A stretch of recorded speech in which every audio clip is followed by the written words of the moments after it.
जब लोग अपनी लड़कियों को घर के बाहर नहीं निकलने देते थे। खाली वहाँ पढ़ाई नहीं होती थी, साथ में बहुत सारे स्पोर्ट्स होते थे, एक्स्ट्रा करिकुलर एक्टिविटीज़ होती थी। इतना मशहूर है कि उस टाइम का बच्चा बच्चा घर घर में हर आदमी जानता था कि कश्मीरी स्कूल एक है यहाँ पे।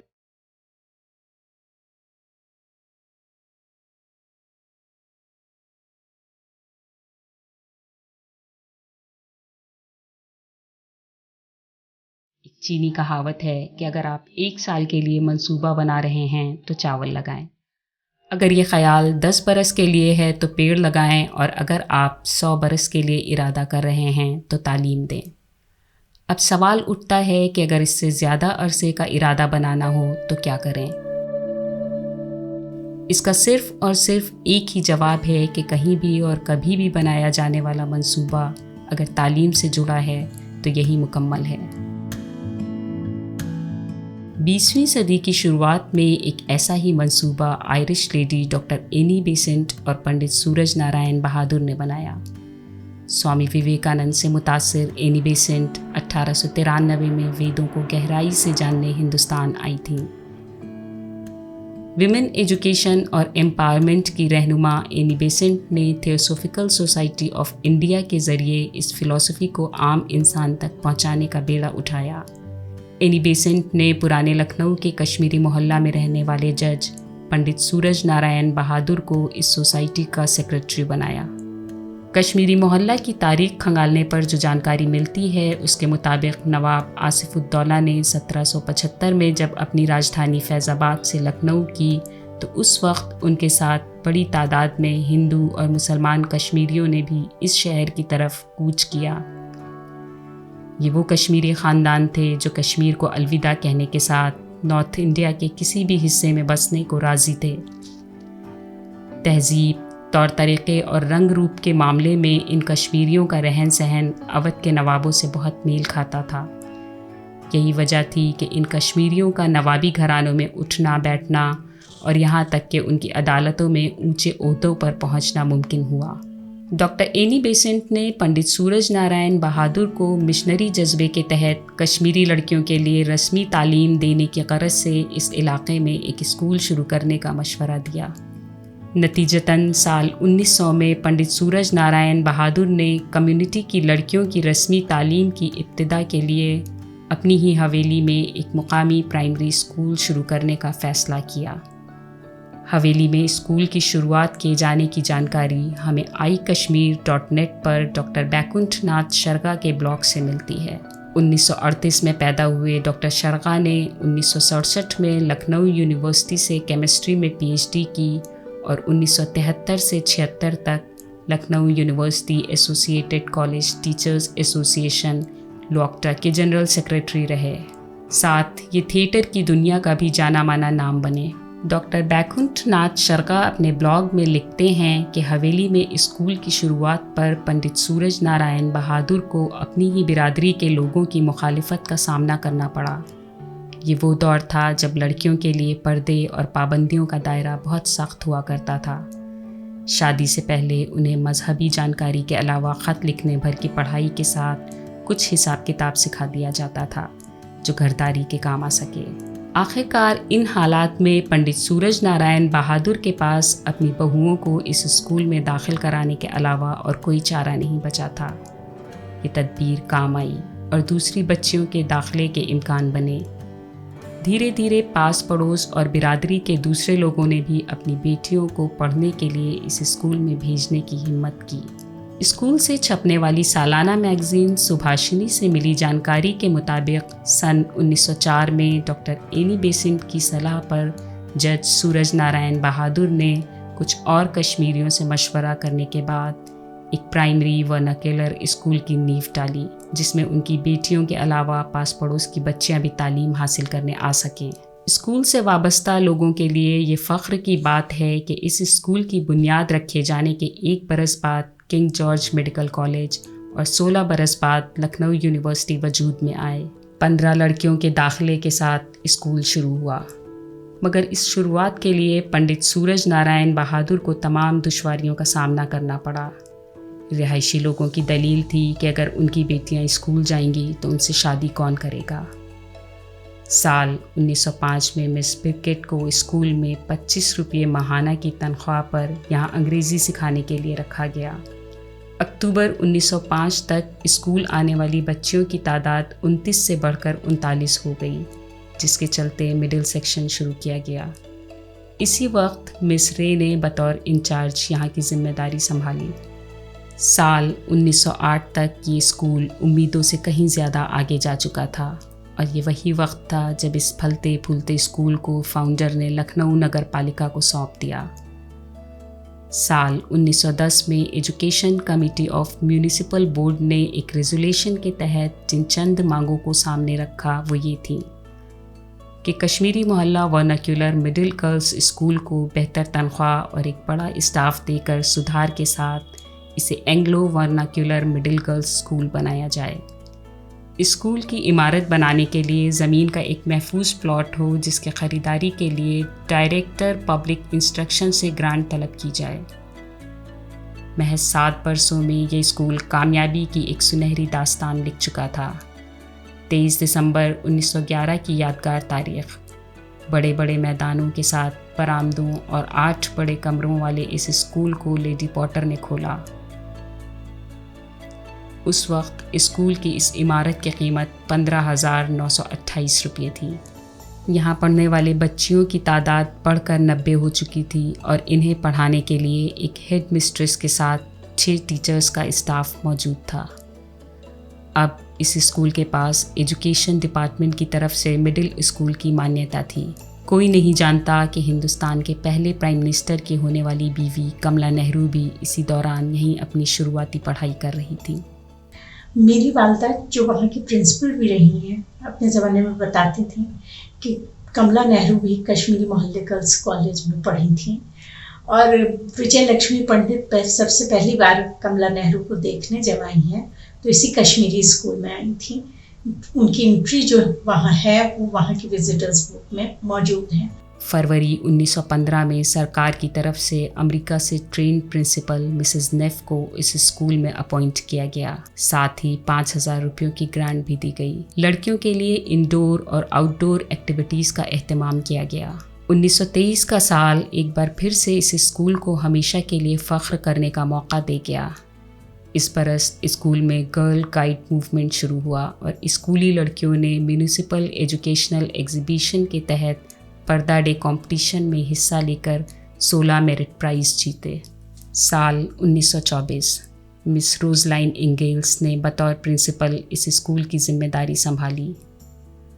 1925 में 9वीं क्लास की शुरुआत हुई मगर 1927 में इसे बंद करना पड़ा।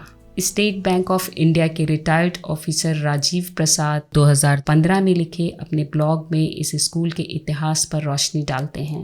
और जब मिसेस गुप्ता के ज़माने में खेल, साइंस और जो हाई स्कूल इंटर क्लासेस उन्होंने शुरू करवाए। 1930 से 1967 तक स्कूल की प्रिंसिपल मिसेस द्रौपदी गुप्ता रहीं। ये राजीव प्रसाद की नानी थी और साल 1929 में इन्होंने बतौर मैथ्स टीचर यहाँ का चार्ज संभाला था। 1930 में स्कूल की प्रिंसिपल मिसेस रोज़लाइन इंगेल्स को स्कूल छोड़ना पड़ा और ये जिम्मेदारी मिसेस गुप्ता को मिली। मिसेस गुप्ता इस ओहदे पर पहुँचने वाली पहली भारतीय महिला थी। उस वक्त स्कूल में पढ़ने वाली लड़कियों की तादाद 149 थी। ब्लॉग में अपनी नानी का जिक्र करते हुए राजीव प्रसाद लिखते हैं कि कुछ ब्रिटिश और भारतीय सिविल सर्वेंट एक प्रोग्राम में मेरी नानी से मिले। यहाँ पर नानी अपने मेज़बान से तालीमी मुद्दों पर बात कर रही थी। उस वक्त मौजूदा प्रिंसिपल मिस इंगल्स स्कूल को छोड़ना चाहती थी। इन ब्रिटिश सर्वेंट ने नानी से इस इंस्टीट्यूट में शामिल होने और लड़कियों की एजुकेशन के लिए ख़ुद को वक्फ करने की पेशकश की। सन 1931 तक लड़कियों के स्कूल आने का ज़रिया हाथ से खींचा जाने वाला ठेला था, जिन्हें चलाने का ज़िम्मा भी औरतों का था। उन दिनों की एक दिलचस्प बात यह थी कि मिसेस गुप्ता ने ख़ास तौर से डिज़ाइन किए गए इन हाथ से चलने वाले ठेलों को बनवाया था, जिसका जिक्र करते हुए मिसेस गुप्ता की नवासी डॉक्टर राका कहती हैं, जब लोग अपनी लड़कियों को घर के बाहर नहीं निकलने देते थे for obvious reasons, nani ji would go knocking from door to door अपने पेरेंट्स से बात करने के लिए कि अपनी लड़की मेरे को दे तो दो, मैं उसको आके ले जाऊंगी, मैं उसको आके छोड़ जाऊंगी। एंड रिलक्टेंटली जो है पेरेंट्स देते थे। एंड नानी जी वो तांगा या रिक्शा जो होता था, एक एक लड़की को घर से लेती थी, उसके चारों तरफ पर्दा डाला जाता था और फिर जो है वो अपनी लड़कियों को अपने साथ लाती थी और फिर जो है उनको कॉलेज में पढ़ाने के बाद फिर वापस छोड़ने जाती थी। साल 1931 में मिसेस गुप्ता ने नगर पालिका बोर्ड से 475 रुपये पर मंथ के खर्चे पर 2 स्कूल बसें किराए पर दिए जाने का जोर दिया, जो लड़कियों को स्कूल लाने और वापस ले जाने की सहूलियत दे सकें। 11 मार्च 1932 ये वो तारीख थी जब स्कूल ने अपनी बस खरीदी और इसी साल स्पोर्ट्स और कल्चरल एक्टिविटीज़ को लेकर वॉलीबॉल, बैडमिंटन जैसे कई इंडोर और आउटडोर खेलों की शुरुआत हुई। गर्ल गाइड इनिशिएटिव में लड़कियों की शानदार परफॉर्मेंस रही, जिसकी बदौलत 14 दिसंबर 1932 की तारीख इस स्कूल को यादगार बना गई। मिसेस मोतीलाल नेहरू, जो कि कश्मीरी थीं, उन्होंने न सिर्फ इस स्कूल का दौरा किया बल्कि बच्चों के साथ पूरा दिन बिताया। हमारे जो बहनें थी, 3 बहनों ने पढ़ा है। करीब 30 साल पहले जो थी उस टाइम सबसे ज़्यादा, जैसे उस टाइम पे स्कूल बहुत ही अच्छी कंडीशन में था। जो छोटी बहनें थी तो वो उस टाइम पे थोड़ा सा नीचे स्तर पे आ गया था और अब तो खैर कोई नहीं है, लेकिन जो है देखने में अंदाज़ा ये लगता है कि अब स्कूल में वहाँ कुछ ज़्यादा नहीं बचा है। स्कूल की तारीख में साल 1933 इसलिए यादगार बना क्योंकि स्कूल की गर्ल गाइड ने लेडी हाईली चैलेंज शील्ड पर फतेह हासिल की। 1935 में एंग्लो वर्नाक्यूलर मिडिल एग्ज़ाम की मेरिट लिस्ट में स्कूल की एक बच्ची का नाम शामिल हुआ। 1936 में म्यूज़िक क्लासेस का आगाज़ हुआ। साल 1937 दोहरी खुशियाँ लेकर आया। स्कूल की कुछ लड़कियों ने यूपी इंडस्ट्रियल एग्जीबिशन में हिस्सा लिया, जिनमें से 4 सिल्वर मेडल की हकदार बनी और यही वो साल था जब एक बार फिर से नवी क्लास की शुरुआत हुई। साल 1938 स्कूल की तारीख में एक और मील का पत्थर जड़ गया। हाई स्कूल के इम्तिहान में शामिल 6 लड़कियों वाले पहले बैच का 100% कामयाब नतीजा मुस्तकबिल की अनगिनत कामयाबियों का इशारा कर रहा था। अगले 2 वर्षों में लड़कियों की परफॉर्मेंस पर इस इंस्टीट्यूट को यूपी बोर्ड की तरफ से हाई स्कूल के लिए रिकग्निशन मिल गया। टीचर्स की मेहनत, लगन और बच्चियों के जोश की बदौलत स्कूल हर दिन कामयाबी की नई तहरीर लिख रहा था। जिस वक्त मुल्क की ग़ुलामी की बेड़ियां टूटी, उस वक्त स्कूल की कामयाबियों की परवाज़ उसके हिस्से के कई और आसमान खुल चुकी थी। मैं राशिदा हूँ और मैं जब बहुत छोटी बच्ची थी तो मेरा स्कूल में नाम लिखा दिया गया था। और स्कूल तो नाम होता है लेकिन बहुत मज़ा आता था। घर से दूर होते थे, मम्मी पापा की डांट से दूर होते थे और पढ़ाई लिखाई, टीचर्स और सहेलियाँ।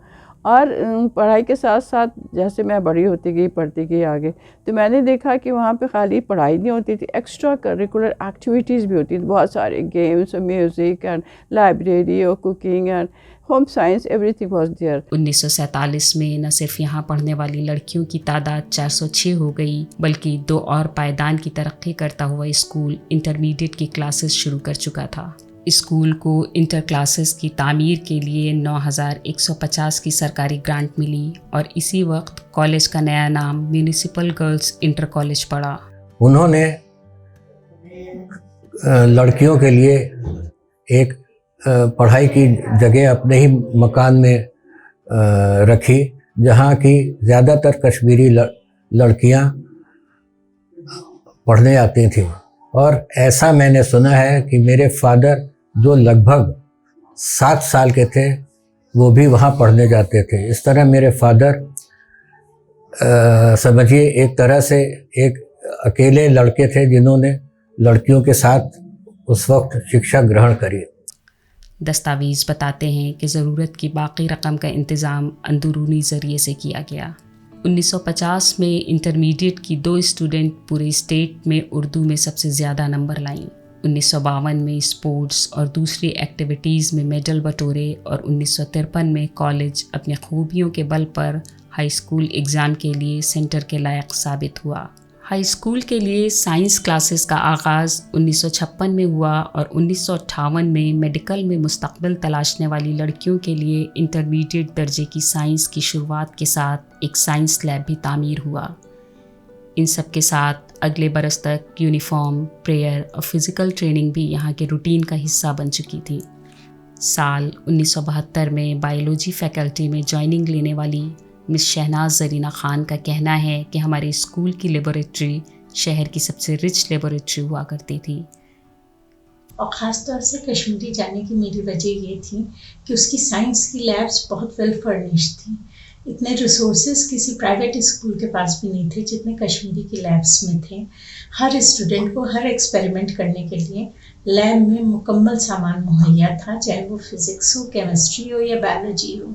फिज़िक्स, केमिस्ट्री और बायोलॉजी की इन लेबोरेटरी में बच्चों की बेहतरीन ट्रेनिंग के लिए आला दर्जे के सभी टूल, फर्नीचर और साफ़ सुथरे हॉल का इंतज़ाम किया गया। कॉलेज आला तालीम के साथ खेल और अदब के मैदानों में कामयाबी का परचम लहरा रहा था। इसमें सेंट जॉन्स एम्बुलेंस की सरगर्मियाँ और पढ़ाई के शानदार नतीजे भी शामिल थे। 1966 में कॉलेज ने हैदराबाद में होने वाले ऑल इंडिया कंपटीशन में ऑल इंडिया राजकुमारी अमृत कुमार ट्रॉफी जीती। 1 मार्च 1967 को मिसेस गुप्ता रिटायर हुई। उनकी 37 बरस और 3 माह की मेहनतों का नतीजा था कि इस वक्त कॉलेज में 1133 बच्चियां तालीम हासिल कर रही थीं। हाई स्कूल की साइंस लेबोरेटरी के वास्ते 15,000 की रकम के साथ कॉलेज 33,636 रुपये की ग्रांट हासिल कर रहा था। यकीनन मिसेस ओपी गुप्ता की सरपरस्ती में इस कॉलेज ने अपना उरूज हासिल किया। मिसेस ओपी गुप्ता के रिटायरमेंट का वक्त वो बरस था जब कॉलेज को लखनऊ रीजन में 12,000 फंड इस कामयाबी पर मिला था क्योंकि यहाँ के बच्चों ने साइंस में सबसे शानदार नतीजे स्कोर किए थे। कॉलेज स्टाफ की तरफ से उनको पेश किए गए अलविदाई पैगाम की तहरीर के चंद अल्फाज। हम लंबे समय तक फ़ख्र के साथ याद रखेंगे कि प्रिंसिपल के तौर पर आप हमेशा ड्यूटी के लिए वक्फ थीं। तालीम और इंस्टीट्यूशन के लिए आपने 38 बरस तक अपनी खिदमतें वक्फ कर दी।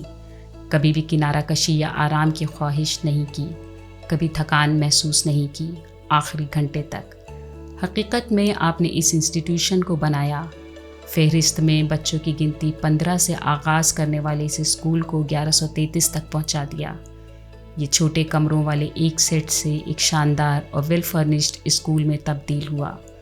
मिडिल स्कूल से आगाज़ करने वाली ये इमारत आर्ट्स और साइंस के साथ एक इंटरमीडिएट कॉलेज बन गया, जो कि कोई मामूली कामयाबी नहीं है।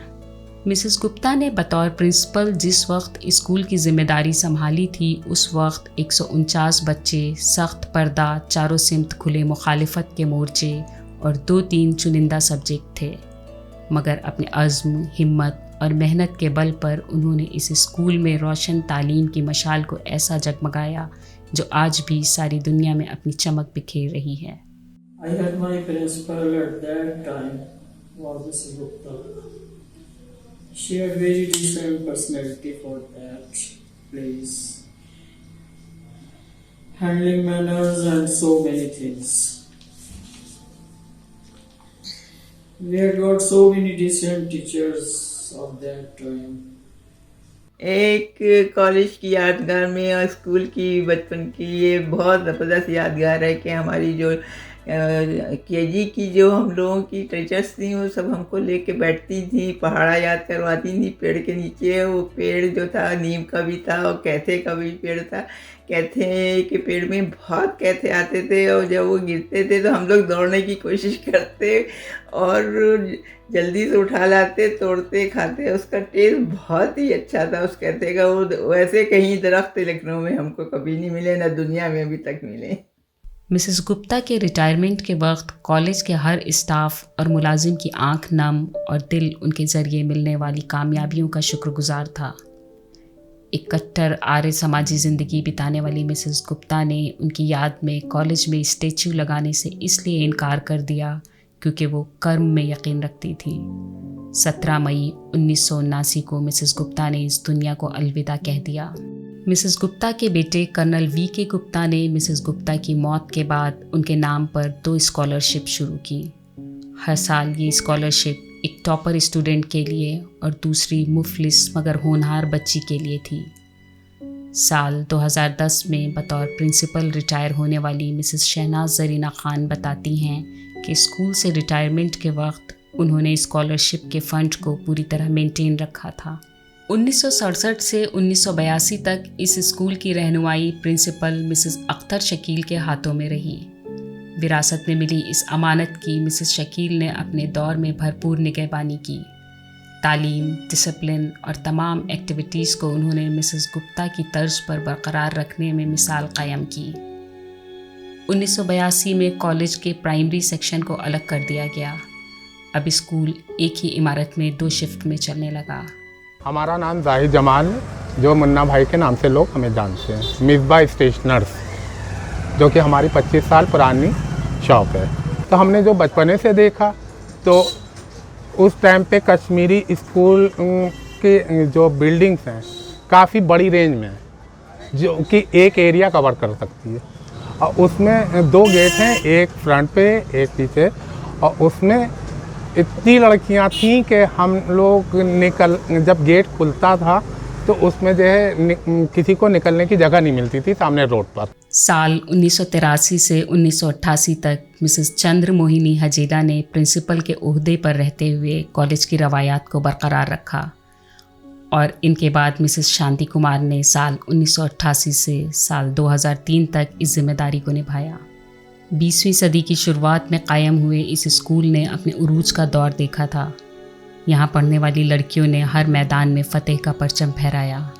होम साइंस, म्यूज़िक, लिटरेचर के साथ फिज़िक्स, केमिस्ट्री और बायोलॉजी की तालीम देने वाली टीचर के अलावा हर टूल और इंस्ट्रूमेंट से लैस शानदार लैब उसी आन बान और शान से अपने फ़र्ज़ को अंजाम देने में मुस्तैद थे।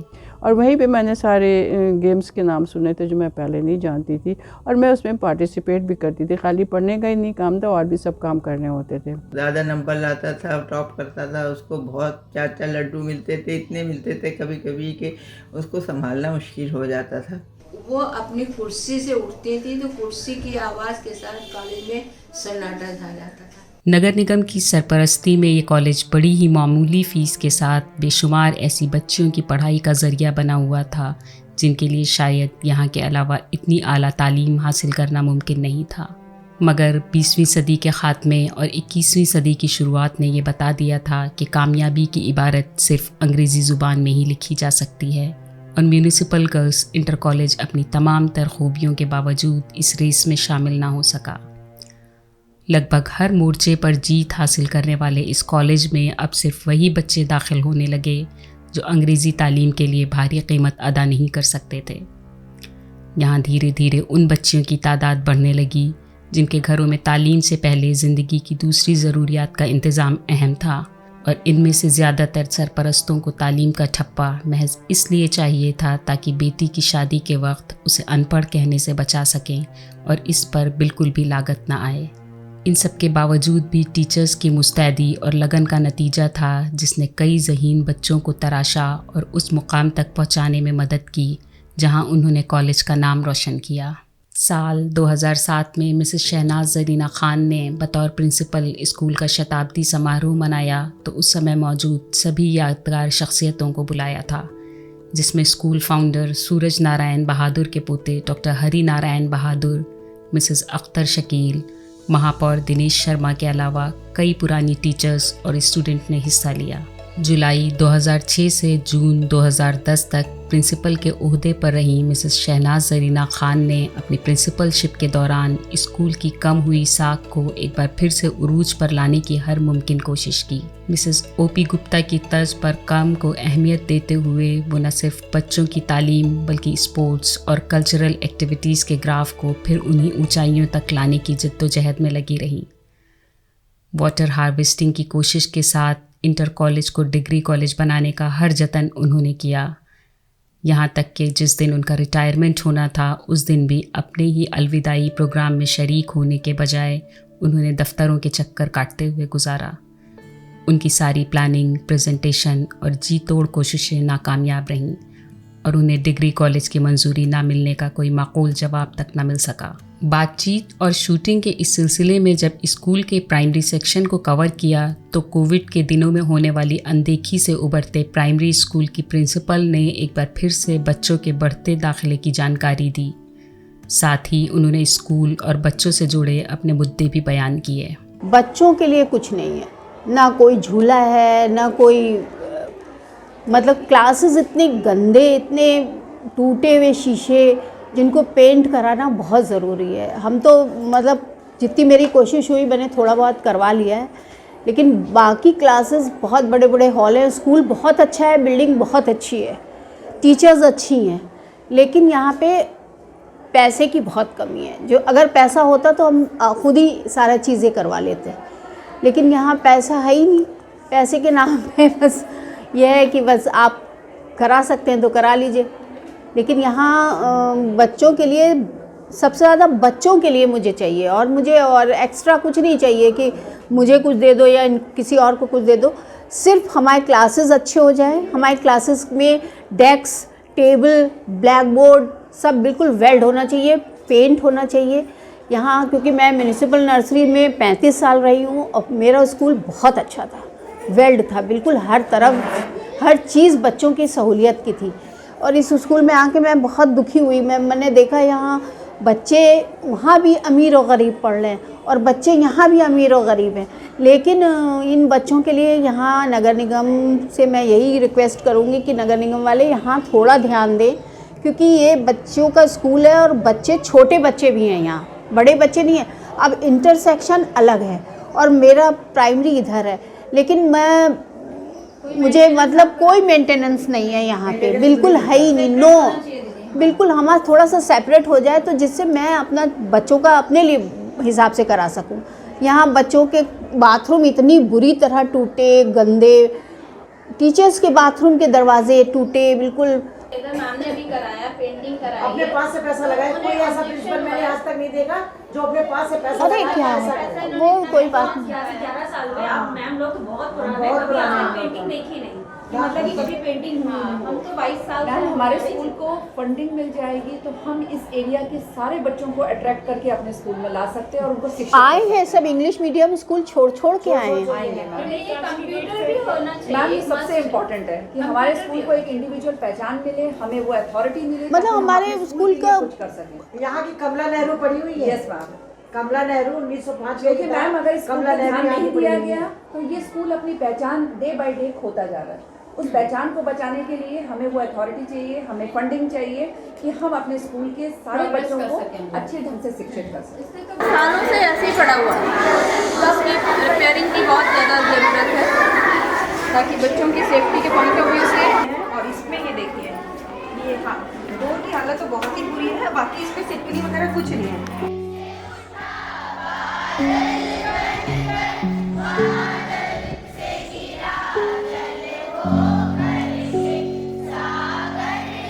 इंटरसेक्शन से हमें इस तरह की कोई जानकारी नहीं मिल सकी।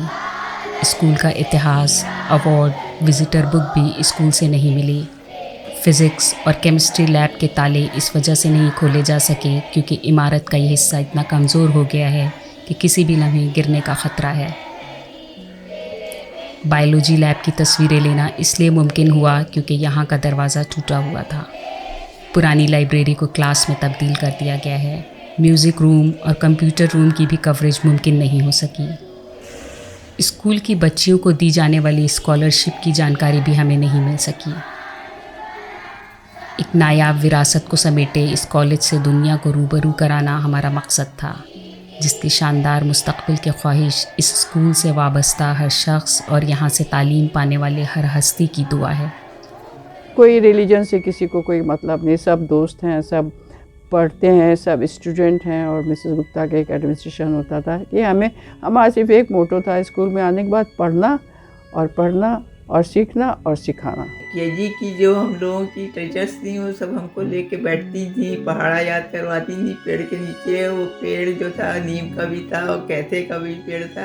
कैथे के पेड़ में बहुत कैथे आते थे और जब वो गिरते थे तो हम लोग दौड़ने की कोशिश करते और जल्दी से उठा लाते, तोड़ते, खाते। उसका टेस्ट बहुत ही अच्छा था। उस कहते का वो वैसे कहीं दरख्त लखनऊ में हमको कभी नहीं मिले, ना दुनिया में अभी तक मिले।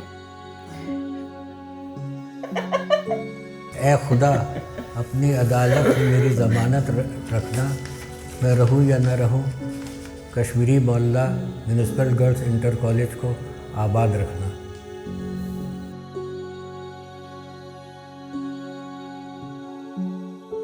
हाथ ढलते गए सांचे में तो थकते कैसे, नक्श के बाद नए नक्श निखारे हमने, कि ये दीवार बुलंद और बुलंद और बुलंद, बामुदर और ज़रा और सवारे हमने। आंधियाँ तोड़ लिया करती थीं शम्मों की लवें, जड़ दिए इसलिए बिजली के सितारे हमने। बन गया कसर तो पहरे पकोई बैठ गया, सो रहे खाक पे हम शोरिश तामीर लिए। अपनी नस नस में लिए मेहनत पै हम की थकन, बंद आँखों में उसी कसर की तस्वीर लिए। दिन पिघलता है उसी तरह सरों पर अब तक, रात आँखों में खटकती है सिया तीर लिए।